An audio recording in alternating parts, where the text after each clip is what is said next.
हो। तो समुच्चय क्या होता है, सबसे पहले हम वो समझेंगे। तो समुच्चय की जो परिभाषा होती है वो समझ लेते हैं। समुच्चय की परिभाषा क्या होगी? तो समुच्चय की परिभाषा क्या होती है, परिभाषा मैं लिखूंगा, उसको अच्छी तरह से समझाऊंगा। तो वस्तुओं के सुपरिभाषित संग्रह को हम समुच्चय कहते हैं। वस्तुओं के सुपरिभाषित संग्रह को समुच्चय कहते हैं। संग्रह को हम क्या कहते हैं? समुच्चय कहते हैं। ये इसकी परिभाषा हो जाती है। तो एग्जाम में डायरेक्ट परिभाषा पूछ ली जाती है, तो ये आपको याद कर लेनी है। उसके बाद में दोस्तों इस परिभाषा को हमको समझना है, क्योंकि इस परिभाषा को हम डिफाइन करेंगे तभी हम समुच्चय को समझ पाएंगे। देखिए यहाँ पे दिया है संग्रह। संग्रह को हम इंग्लिश में बोलते हैं कलेक्शन। क्या बोलते हैं? कलेक्शन। सुपरिभाषित को हम बोलते हैं वेल डिफाइंड। Well defined. तो दो शब्द हमारे पास हैं, एक तो है कलेक्शन और एक है वेल डिफाइंड। कलेक्शन का मतलब क्या है दोस्तों? कोई भी आपके पास में वस्तुएं, आप उनको एक जगह इकट्ठा करते हो तो वो क्या हो जाता है? कलेक्शन हो जाता है। जैसे मान लीजिए आप क्रिकेट खेल रहे हो और आपकी क्रिकेट की टीम में कितने खिलाड़ी होते हैं? 11। तो क्रिकेट की टीम के 11 खिलाड़ियों का आपको कलेक्शन करना है, तो वो एक समुच्चय हो जाएगा। 11 खिलाड़ियों का आपको समुच्चय हो जाएगा। अगर आप ताश की गड्डी है उसका कलेक्शन करते हो तो उसमें 52 पत्ते होते हैं, तो 52 पत्तों का वो एक समुच्चय हो जाएगा। 52 पत्तों का वो एक समुच्चय हो जाएगा। अब बात है सुपरिभाषित और वेल डिफाइंड की, कि सुपरिभाषित का मतलब क्या है। आपसे ये बोल दिया जाए कि आपकी क्रिकेट की टीम के 11 अच्छे खिलाड़ियों का समुच्चय बनाइए। अब अच्छे खिलाड़ियों का मतलब क्या होता है? अच्छे खिलाड़ियों को हम डिफाइन नहीं कर सकते, तो वो एक समुच्चय नहीं होगा। आप क्रिकेट की टीम के 11 खिलाड़ियों का समुच्चय हो जाएगा, आपको 11 नाम आपको पता है तो वो एक समुच्चय बना लोगे आप लोग। तो इस तरह से सुपरिभाषित संग्रह होना चाहिए वस्तुओं का। और ध्यान रखिए यहाँ पर वस्तुएं जो है ना वो समुच्चय के लिए सेम होती हैं। उन्हें हम अवयव बोलते हैं, उन्हें हम सदस्य बोलते हैं, उन्हें हम वस्तुएं बोलते हैं। तो ये तीनों नाम जो है वो सेम होंगे समुच्चय के लिए, तो ये भी आप ध्यान में रखें। अब बात है कि समुच्चय को दर्शाएंगे कैसे। तो समुच्चय को हमें दर्शाना है तो हम कर्ली ब्रैकेट में इसको दर्शाएंगे। कर्ली ब्रैकेट इस तरह से होता है, इसे हम मंझला कोष्टक भी बोलते हैं। तो इस मंझले कोष्टक में हम समुच्चय को दर्शाएंगे। तो ये छोटी छोटी चीज़ें जो आपको याद रखनी है। अब कुछ नोट डाउन कर लीजिए, कुछ जो मेन बातें हैं समुच्चय के लिए। पहली बात तो मैंने आपको बता दी कि समुच्चय के लिए अवयव, सदस्य, वस्तुएं सारी क्या होती हैं? सेम होती हैं। ये सारे पर्यायवाची शब्द होते हैं। दूसरी बात यह है कि समुच्चय को अगर हमें दर्शाते हैं तो हम अंग्रेजी वर्णमाला के बड़े अक्षरों से दर्शाएंगे। तो समुच्चय को हम अंग्रेजी वर्णमाला के बड़े अक्षरों से दर्शाएंगे। अंग्रेजी वर्णमाला के बड़े अक्षरों से। बड़े अक्षर कौन से होते हैं?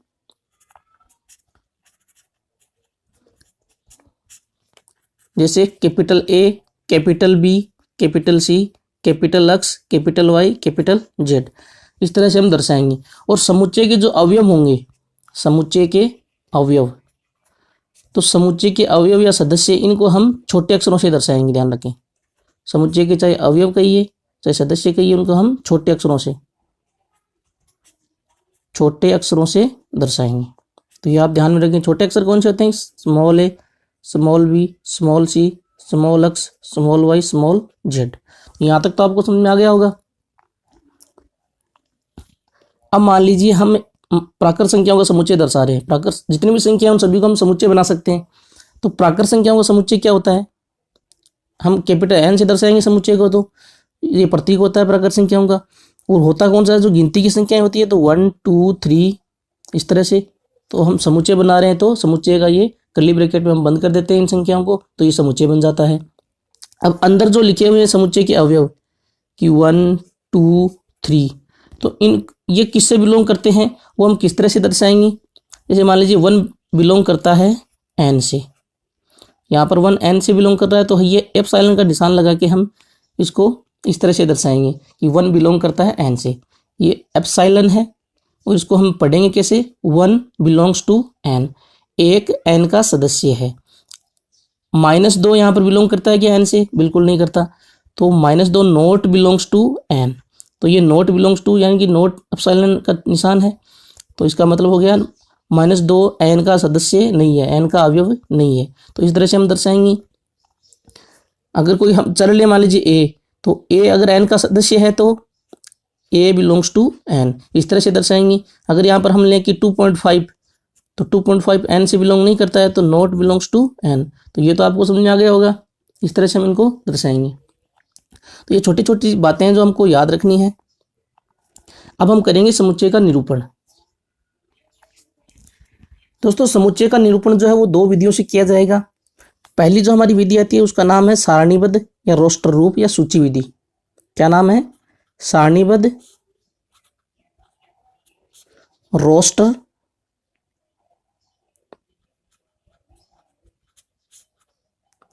या इसको बोलते हैं सूची विधि। इंग्लिश में इसको रोस्टर बोलते हैं। दूसरी विधि जो है वो है हमारी समुच्चय निर्माण विधि। क्या है? समुच्चय निर्माण विधि।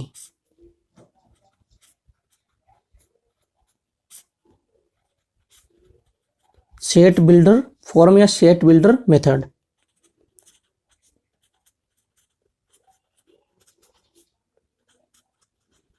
अब देखिए, कोई भी समुच्चय को आपको दर्शाना तो इन 2 विधियों से हम दर्शाएंगे। दोनों को हम अच्छी तरह से समझ लेते हैं। पहली जो हमारी है रोस्टर विधि, तो उसमें हम किस तरह से दर्शाएंगे वो देख लेते हैं। तो इस विधि में हम क्या करते हैं, जितने भी समुच्चय के अवयव होंगे उन सभी को एक पंक्ति में लिखेंगे कर्ली ब्रैकेट के अंदर, यानी कि सारे के सारे अवयव हम लिख देंगे, एक भी नहीं छोड़ेंगे। कैसे? जैसे मान लीजिए आपको अंग्रेजी वर्णमाला के स्वरों का समुच्चय बनाना है। अंग्रेजी वर्णमाला के स्वरों का समुच्चय बनाना है तो स्वर होते कौन कौन से हैं? ए, ई, आई, ओ, यू, 5 स्वर होते हैं। तो हम क्या करेंगे, कर्ली ब्रैकेट में इनको सारे के सारे लिख देंगे। तो ये हो गया हमारा रोस्टर रूप। क्या हो गया? रोस्टर रूप या सारणीबद्ध या सूची रूप। उसके बाद में दोस्तों दूसरी जो हमारी विधि है वो है समुच्चय निर्माण विधि। अब इसी को हम अगर समुच्चय निर्माण विधि में लिखेंगे तो किस तरह से लिखेंगे वो हमको अच्छी तरह से समझना है। समुच्चय निर्माण विधि में हमको क्या करना है दोस्तों, हम कोई भी एक चर लेंगे, उसे जो हमारा समुच्चय उससे हम बिलोंग करवाएंगे और अंदर हम किस तरह से लिखेंगे वो हम देख लेते हैं। समुच्चय निर्माण विधि में हम इसी को अगर हम इसी समुच्चय को हम दर्शाएं तो हम क्या करेंगे कि अक्ष इस प्रकार है कि इन 2 पॉइंट या हम स्लेश भी लगा देते हैं यहाँ पे इन 2 पॉइंट की जगह इस तरह से, तो इन दोनों में से एक आपको लिखना है। अक्ष इस प्रकार है कि समुच्चय में अक्ष इस प्रकार है कि इसका मतलब ये होता है कि अक्ष एक अंग्रेजी वर्णमाला का एक स्वर है। बस इतना लिखना है, यानी कि एक परिभाषा लिखनी है। अक्ष एक अंग्रेजी वर्णमाला का स्वर है।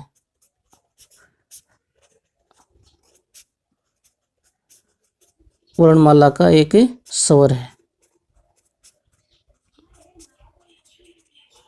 और बंद कर दीजिए। तो ये दोनों रूप हैं और दोनों का मतलब सेम है, दोनों सुपरिभाषित होने चाहिए जो भी हम समुच्चय दर्शा रहे हैं। तो एक चीज़ तो आपको नोट करनी है कि समुच्चय निर्माण विधि जो हमारी दूसरी विधि है इसमें समुच्चय को लिखने का कोई अद्वितीय रूप नहीं है। यानी कि हमने ये लिखा अक्ष एक अंग्रेजी वर्णमाला का स्वर है, तो इसकी जगह कोई और भी परिभाषा आ सकती है, बस वो सुपरिभाषित होना चाहिए। हम अलग अलग तरीकों से इसमें लिख सकते हैं, यानी कि एक कोई फिक्स तरीका नहीं है। अब हम इन दोनों के कुछ एग्जाम्पल लेंगे और एग्जाम्पल से इनको अच्छी तरह से समझेंगे। दोस्तों मैंने एक सारणी बनाई है, उसमें हम समुच्चयों का उदाहरण लेंगे और उनको रोस्टर और समुच्चय निर्माण रूप में हम इनको दर्शाएंगे। अगर हम प्राकृत संख्याओं के समुच्चय की बात करें, किसकी? प्राकृत संख्याओं के समुच्चय की। तो प्राकृत संख्याओं के समुच्चय को हम रोस्टर रूप में किस तरह से दर्शाएंगे? समुच्चय होता है हमारा कैपिटल N, तो 1 2 3 इस तरह से हम लिखेंगे, डैश डैश करेंगे और कर्ली ब्रैकेट बंद कर देंगे। तो इस तरह से हम दर्शाएंगे रोस्टर रूप में। समुच्चय निर्माण रूप में हम किस तरह से दर्शाएंगे? मैंने बोला था कि अक्ष इस प्रकार है कि अक्ष एक प्राकृत संख्या है। बस इतना लिखना है, इसका कोई अद्वितीय रूप नहीं है, आप जो मर्जी लिख सकते हैं, लेकिन वो सुपरिभाषित होना चाहिए प्राकृत संख्याओं के लिए। कंप्लीट हो गया। अगर हम पूर्ण संख्याओं की बात करें तो पूर्ण संख्याओं का समुच्चय किस तरह से दर्शाएंगे? कैपिटल W से हमें रिप्रेजेंट करना है इसको, और इसमें प्राकृत संख्याओं में 0 भी शामिल कर दें तो पूर्ण संख्याएं बन जाती हैं। तो 0 1 2 3 इस तरह से चलेगा, कर्ली ब्रैकेट बंद। समुच्चय निर्माण रूप में अक्स इस प्रकार है कि अक्स एक पूर्ण संख्या है। अगर हम इंटीजर्स की बात करें, पूर्णांकों की बात करें, तो पूर्णांक को हम जेड से दर्शाते हैं, तो कैपिटल जेड लिखा, और होल नंबर में हम प्लस माइनस दोनों शामिल कर लेते हैं तो पूर्णांक बन जाते हैं। तो 0 +-1 +-2 +-3, तो इस तरह से चलेगा, कर्ली ब्रैकेट बंद हो गया। ये रोस्टर रूप हो गया हमारा। और यहाँ पर क्या हो जाएगा, अक्स इस प्रकार है कि अक्स एक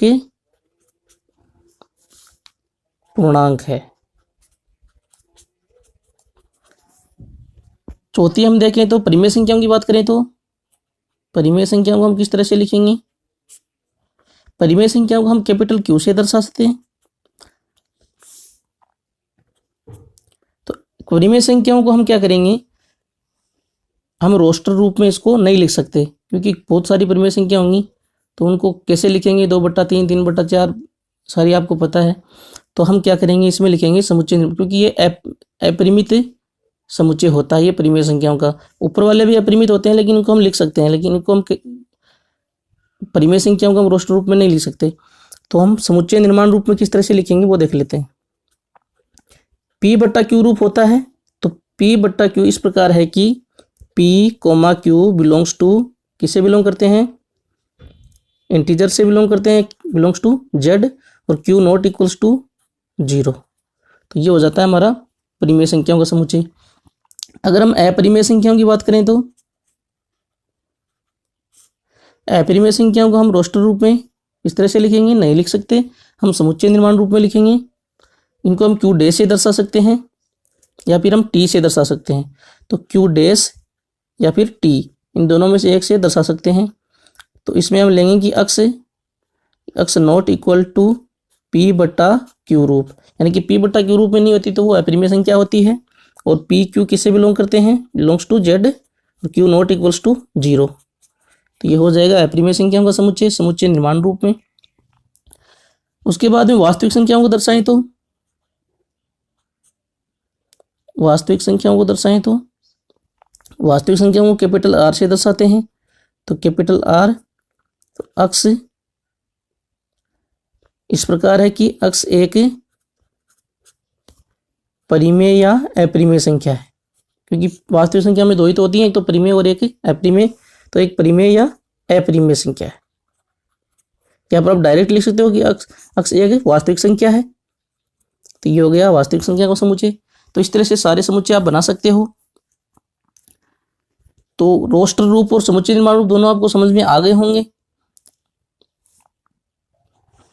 अब हम बुक में जो एग्जाम्पल दिए गए हैं उनको देख लेते हैं। तो पहला हमारा एग्जाम्पल क्या है, देखिए, समुच्चय a बराबर अक्स इस प्रकार है कि अक्स एक धन पूर्णांक है और अक्स स्क्वायर लेस देन 40। तो इसे हमें रोस्टर रूप में लिखना है। अक्स एक धन पूर्णांक है और अक्स का स्क्वायर जो है वो लेस देन 40 है, यानी 40 से छोटा होना चाहिए। तो बताइए कौन कौन सी वो संख्या होंगी जो 40 से, जिनका स्क्वायर 40 से छोटा होगा। तो एक तो होगा 1, एक होगा 2, एक 3, 4, 5, 6। 7 का स्क्वायर तो क्या हो जाएगा, 49 बड़ा हो जाएगा 40 से, क्योंकि हमें दे रखा है कि अक्स एक धन पूर्णांक है, यानी कि पॉजिटिव इंटीजर है, तो पॉजिटिव संख्या होनी चाहिए। और साथ में दे रखा है कि अक्स स्क्वायर इज लेस देन 40। उदाहरण हमारा फर्स्ट है ये। तो ये 6 हो जाएंगे, तो इन्हें हम समुच्चय में दर्शा देंगे। तो ये हो गया हमारा रोस्टर रूप। तो पहला एग्जाम्पल तो हमारा खत्म हो गया। अब हम देखते हैं दूसरा एग्जाम्पल। दूसरा एग्जाम्पल हमारा क्या है, देखिए, समुच्चय a बराबर 1 4 9 16 25 इस तरह से चलेगा, को समुच्चय निर्माण रूप में लिखना है। तो 1 4 9 16 25 ये क्या है, प्राकृत संख्याओं के स्क्वायर हैं। तो इन्हें हमें समुच्चय निर्माण रूप में लिखना है। तो किस तरह से लिखेंगे, 1 4 9 25 16, बीच में 16 भी आएगा, 16 25 इस तरह से चल रहा है ये।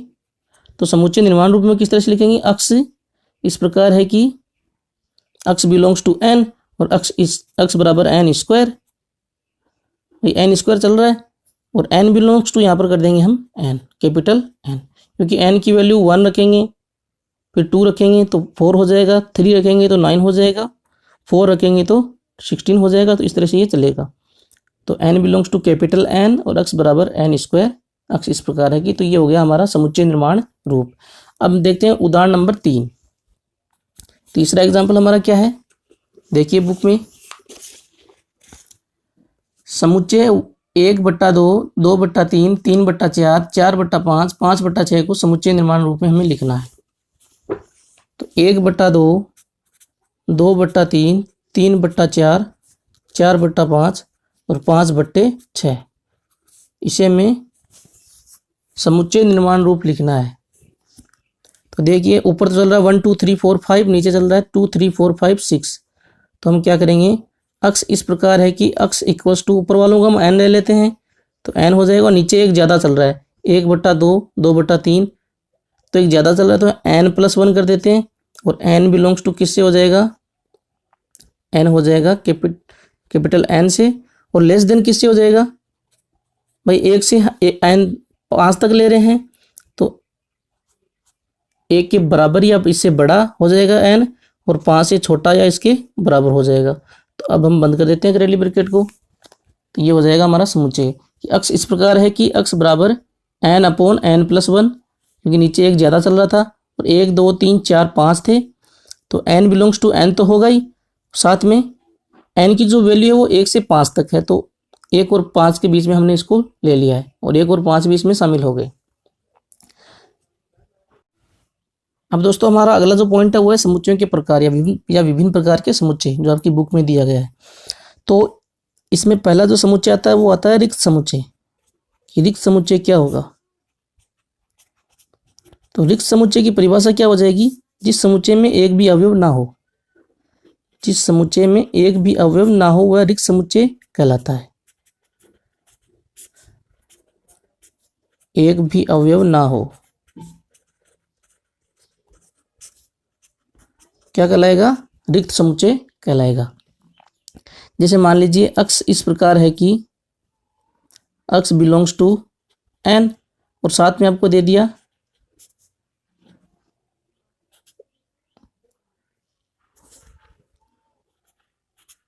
एक से 2 के बीच में अक्स की वैल्यू है। तो 1 से 2 के बीच में ऐसी कोई भी प्राकृत संख्या नहीं होती है, इसलिए ये समुच्चय क्या कहलाएगा, रिक्त समुच्चय कहलाएगा।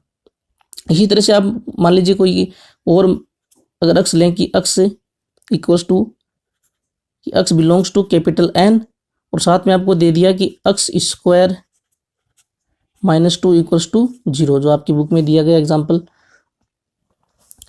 तो ऐसी कोई भी संख्या नहीं होगी, क्योंकि यहाँ पर हम इसको सॉल्यूशन करेंगे इसका, तो क्या होगा कि अक्स स्क्वायर इक्वल्स टू 2।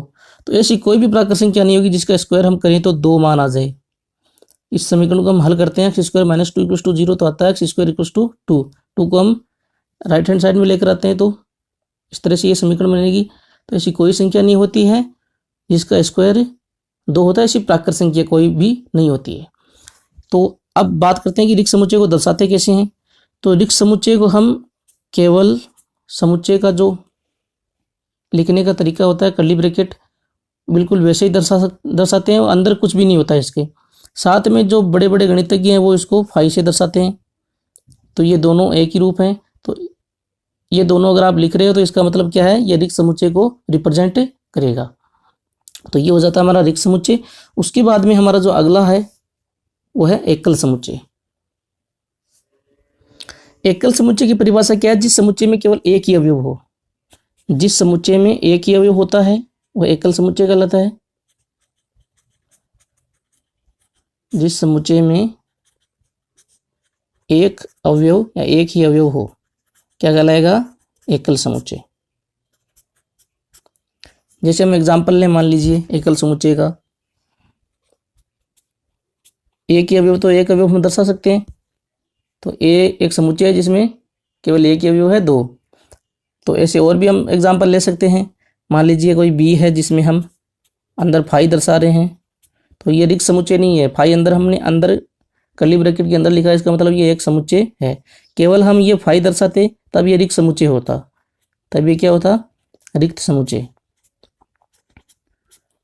ऐसे अगर हम और एग्जांपल लें तो मान लीजिए कि अक्स इस प्रकार है कि अक्स माइनस का 5 इक्वल्स टू 0 और अक्स बिलोंग्स टू कैपिटल एन। तो यहाँ पर एक ही अवयव होगा 5, तो 5 में से 5 घटाएंगे तो 0 आएगा।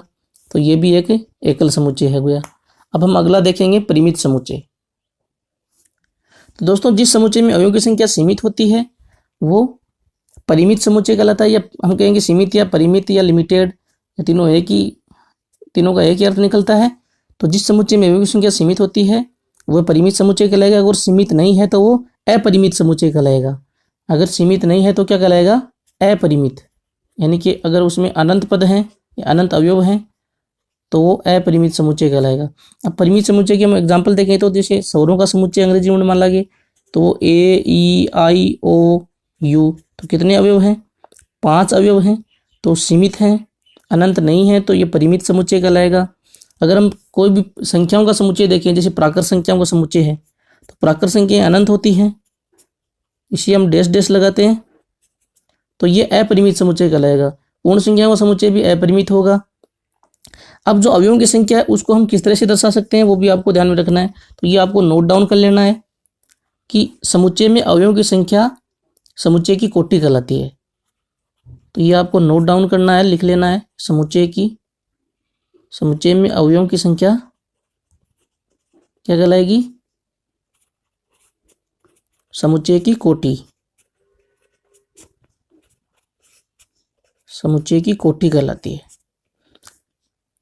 और कोटि को हम दर्शाते हैं, जैसे यहाँ पर मान लीजिए कोई समुच्चय है ए और उसमें ये ए ई आई ओ यू स्वरों का समुच्चय है उसमें, तो हम एन ए, इसका मतलब है कि इसमें कितने अवयव हैं।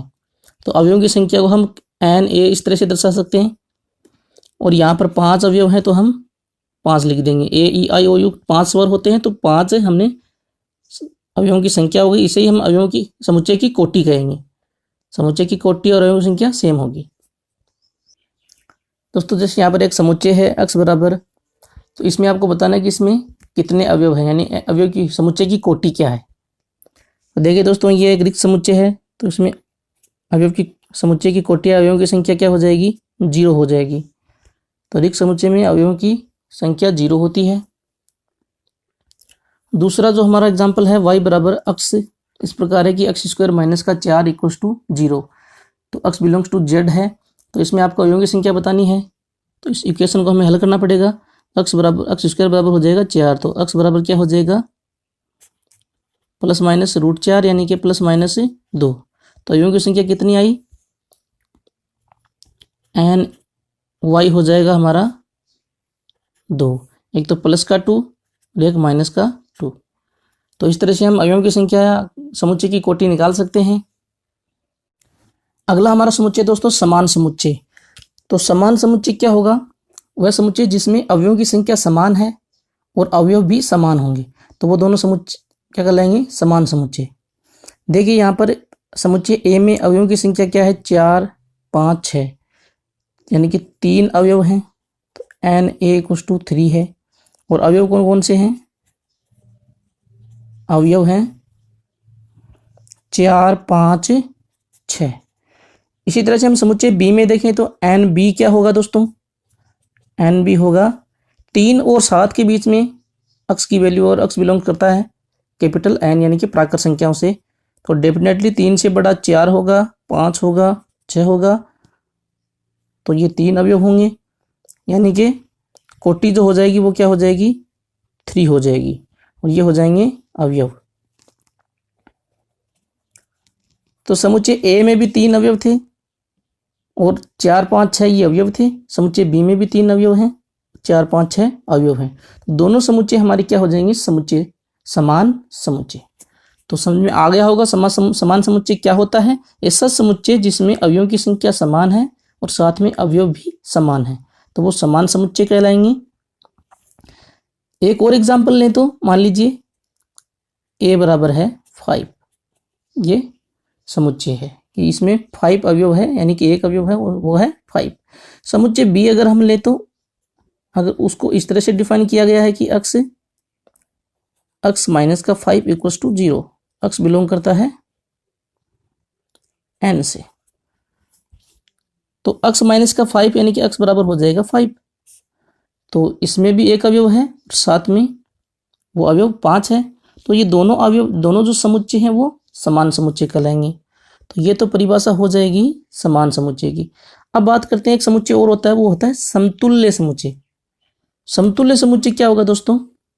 अगर अवयव समान नहीं है, केवल अवयवों की जो संख्या समान है, अवयवों की केवल संख्या समान, जैसे यहाँ पर समुच्चय ए था, समुच्चय बी था। अगर यहाँ पर समुच्चय ए और समुच्चय बी में 4, 5, 6 ये अवयव आ रहे थे, अगर ये समान नहीं आते हैं, अवयव तो दोनों में 3, 3 है, यानी कि समुच्चय की जो कोटि है दोनों की वो 3, 3 है, लेकिन अवयव समान नहीं है। यहाँ पर मान लीजिए 5, 6 की जगह 8 आ जाता इसमें, तो ये समुच्चय कहलाते समतुल्य समुच्चय। क्या कहलाते? समतुल्य या तुल्य समुच्चय। तो ये आपको ध्यान में रखना, आपके सिलेबस में नहीं है, ये दिया हुआ नहीं है। साथ में अगर कोई समुच्चय समान समुच्चय नहीं है तो वो असमान समुच्चय कहलाएंगे। यानी कि यहाँ पर अगर 4, 5, 6, 7 होता, 4 अवयव होते इसमें समुच्चय बी में, तो ये दोनों समुच्चय असमान समुच्चय कहलाते। अब हम बात करेंगे उप समुच्चय की, सबसेट की। सबसेट की परिभाषा क्या होती है दोस्तों? यदि किसी समुच्चय ए के सभी अवयव समुच्चय बी में भी विद्यमान है तो समुच्चय ए समुच्चय बी का उप समुच्चय कहलाता है। देखिए यहाँ पर दो मैंने एग्जाम्पल लिए हैं। ए में, समुच्चय ए में 2, 3, 4 3 अवयव हैं, समुच्चय बी में 1, 2, 3, 4, 5 5 अवयव हैं। तो अगर ए का प्रत्येक अवयव समुच्चय बी में विद्यमान है तो समुच्चय ए बी का उप समुच्चय कहलाएगा। तो चलिए देखते हैं, इसमें पहला अवयव है 2 इसमें विद्यमान है, 3 भी इसमें विद्यमान है और 4 भी इसमें विद्यमान है। तो इसका मतलब क्या है? समुच्चय ए समुच्चय बी का उप समुच्चय कहलाएगा। अब हम इसको लिखेंगे कैसे? ए उप समुच्चय है बी का, तो ये उप समुच्चय सबसेट का प्रतीक होता है। ए उप समुच्चय है बी का, इसको हम इस तरह से पढ़ेंगे। साथ में दोस्तों ए उप समुच्चय बी का है और बी, इसको हम अगर बी के लिए दर्शाएं तो बी इसका अधिसमुच्चय कहलाता है। बी ए का अधिसमुच्चय कहलाएगा। क्या कहलाएगा? अधिसमुच्चय, सुपरसेट। ये भी आपको याद रखना है। अगर ए उप समुच्चय है बी का तो बी अधिसमुच्चय है ए का, यानी कि इसका उल्टा हो जाता है, तो उसको हम अधिसमुच्चय बोलते हैं। अब दोस्तों आपके लिए कुछ नोट डाउन करने योग्य बातें हैं, वो देख लेते हैं। अगर ए उप समुच्चय है बी का तो A belongs to small A belongs to capital A, यानी कि कोई अवयव ए है वो कैपिटल ए समुच्चय से बिलोंग करता है तो वो बी से भी बिलोंग करेगा। जैसे यहाँ पर देखिए 2 बिलोंग करता है ए से, तो 2 बी से भी बिलोंग करेगा अगर ये उप समुच्चय है, ए उप समुच्चय है बी का। दूसरी बात यह कि प्रत्येक रिक्त समुच्चय प्रत्येक समुच्चय का उप समुच्चय होता है। रिक्त समुच्चय अगर फाई जो होता है वो प्रत्येक समुच्चय का क्या होता है? उप समुच्चय होता है। कोई भी समुच्चय हो उसका रिक्त समुच्चय एक उप समुच्चय होगा। तीसरी जो बात है वो क्या है?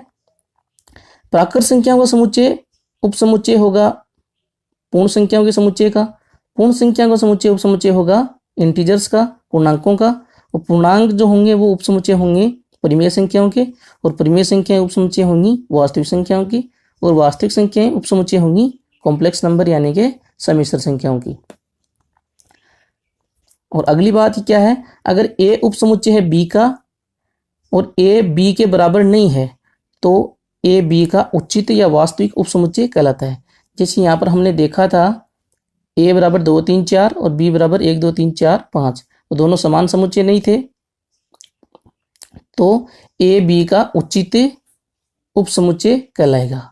तो ये 4 चीजें थी जो उप समुच्चय में आपको ध्यान में रखनी थी। दोस्तों अब हम बात करते हैं अंतराल के रूप में आर के उप समुच्चयों की। तो अंतराल के रूप में यानी कि अंतराल हमको समझना है वास्तविक संख्याओं के लिए। तो पहला इसमें अंतराल आता है खुला अंतराल, जिसे हम विवृत या ओपन इंटरवल भी बोलते हैं। इसमें हम छोटे कोष्ठक के अंदर जो 2 मान हमें दिए गए होते हैं, ए से बी तक जो मान जाते हैं वास्तविक संख्याओं के, वो हम ए और बी अंदर लिख देते हैं।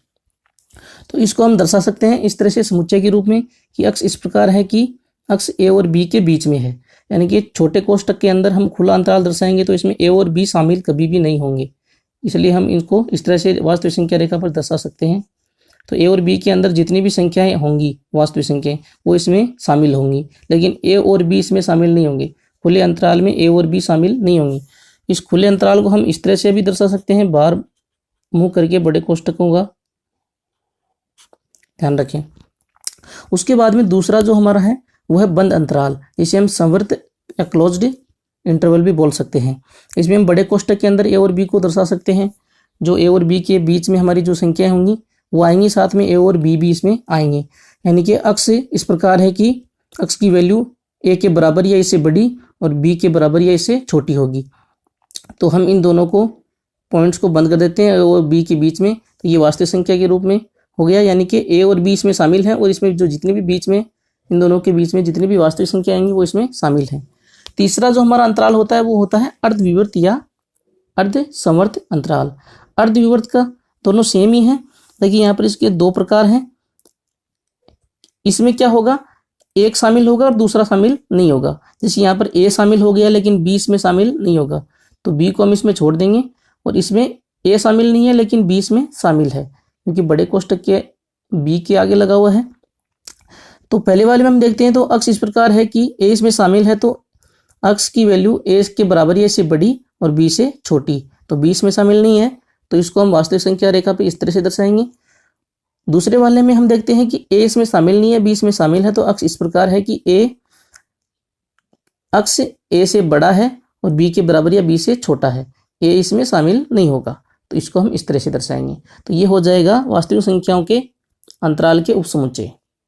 साथ में मैं आपको यह भी बता दूं कि माइनस इन्फिनिटी से प्लस इन्फिनिटी तक जो वैल्यू होगी खुले अंतराल की, वो वास्तविक संख्या रेखा या वास्तविक संख्याओं को दर्शाएगी।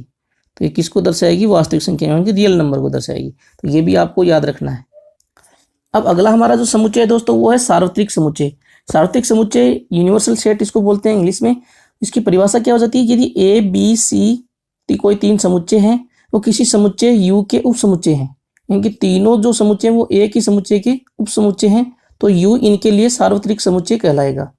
तो ये इसकी परिभाषा हो जाती है। इस परिभाषा को हम समझ लेते हैं कि मान लीजिए आपको यू दे दिया 1 2 3 4 5 6 7 8 9, तो ये 9 अवयव इसमें है। और ए दे दिया आपको 1 2 4, बी दे दिया आपको 2 3 6, सी दे दिया आपको 4 6 7 8। तो अब देखिए दोस्तों, ए बी सी इन तीनों के जो अवयव हैं वो यू में विद्यमान है। यानी कि ए बी सी तीनों जो हैं वो यू के उप समुच्चय हैं। यानी कि ए उप समुच्चय है यू का, बी उप समुच्चय है यू का, सी उप समुच्चय है यू का। तो अगर दिए गए जितने भी समुच्चय हैं वो किसी एक समुच्चय के उप समुच्चय होंगे, तो वो समुच्चय क्या कहलाएगा, उन सभी समुच्चयों के लिए सार्वत्रिक समुच्चय कहलाएगा। तो ये हो जाती है सार्वत्रिक समुच्चय की परिभाषा जो हमने समझ ली है। अब हम समझेंगे घात समुच्चय को। घात समुच्चय क्या होता है दोस्तों, किसी समुच्चय ए के सभी उप समुच्चयों का समुच्चय घात समुच्चय कहलाएगा। मान लीजिए कोई ए समुच्चय आपको दे दिया 1 2 3, तीन इसमें अवयव हैं, तो हम इसका घात समुच्चय निकालेंगे तो इसके सभी उप समुच्चयों के हमको देखना पड़ेगा। तो इसमें कितने उप समुच्चय होंगे वो हमको देखना पड़ेगा। तो किसी समुच्चय में मैं आपको बता देता हूँ, ये आप नोट डाउन कर लेना। किसी समुच्चय में उप समुच्चयों की संख्या, अगर मान लीजिए उसमें एन ए यहाँ पर है एन, यानी कि अवयवों की संख्या अगर एन है तो उसमें उप समुच्चयों की संख्या क्या होगी, उप समुच्चयों की संख्या होगी इसमें 2 की पावर n। क्या होगी, 2 की पावर n।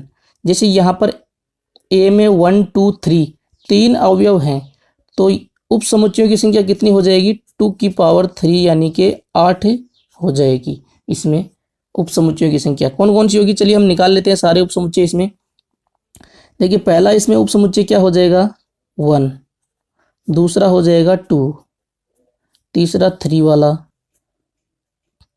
चौथा इसमें हो जाएगा 1 2 दोनों को साथ में ले लेते हैं तो ये हो जाएगा, पांचवा इसमें हो जाएगा 2 3 को साथ में ले लेते हैं ये हो जाएगा, छठा इसमें हो जाएगा 1 2 3 इन तीनों को साथ में ले लेते हैं, और सातवां इसमें हो जाएगा 1 3 को साथ में ले लेते हैं, और आठवां इसमें हो जाएगा 5 जो सभी समुच्चयों का उपसमुच्चय होता है। कि टोटल 8 इसमें उपसमुच्चय होंगे। तो ये आपको याद रखना है कि किसी समुच्चय के उपसमुच्चय की संख्या 2 की पावर n होती है। तो ये आप ध्यान में रखें अगर उस समुच्चय में अवयवों की संख्या n है तो। अब हम बात करते हैं कि घात समुच्चय की। तो इसमें घात समुच्चय में बनाना है तो हम क्या करेंगे, जितने भी उपसमुच्चय हैं इन सभी का एक कलेक्शन समुच्चय बनाएंगे। तो हम इन सभी को क्या करेंगे, समुच्चय बनाने के लिए कर्ली ब्रैकेट में बंद कर देंगे और घात समुच्चय के लिए हम घात समुच्चय को पी ए से दर्शाएंगे। यहाँ पर ए समुच्चय था तो पी ए से इसको दर्शाएंगे। ये हो जाएगा इसका घात समुच्चय। तो घात समुच्चय में अवयवों की संख्या क्या हो जाएगी, ये हो जाएगी 2 की पावर n, अगर उस समुच्चय में n अवयव हैं तो ये घात समुच्चयों के अवयवों की संख्या भी हो जाएगी, घात समुच्चय के अवयवों की संख्या भी ये हो जाएगी।